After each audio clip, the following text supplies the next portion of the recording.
Hello, good morning.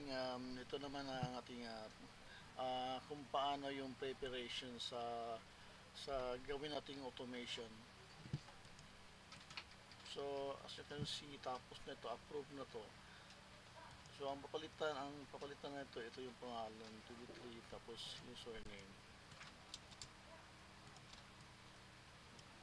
Yan. Tapos, itong number, i-layer name natin ito, like number. Tapos yung surname is name. Ganon lang.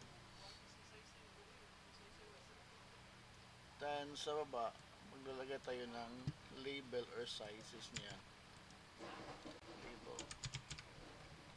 Sa akin kasi, yung sizes niya is yung nilagay ko is label kasi ito yung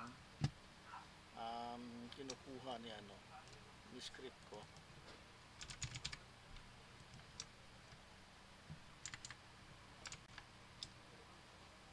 Yan. So yan guys, yan lang yung preparation natin. So dapat ilabas ito lahat.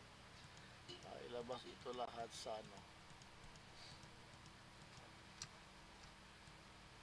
ilabas lahat ito sa groups. Tapos sa center muna natin. Check natin if naka-center ba talaga. Yan, check.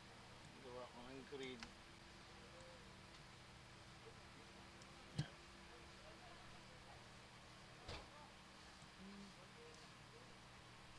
Rectangle.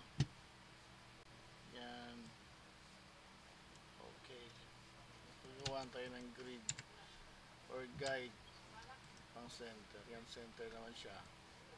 Ito sa baba. Yan, center naman. Ngayon guys, okay na to. I-save ko muna ito as a final file. CBPST. Tapos guys, magsisave ako ng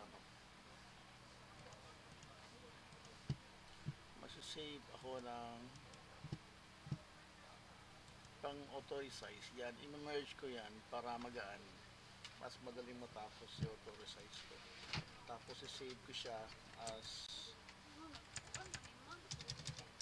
authorize PST. Yan po. Yan lang yung preparation natin.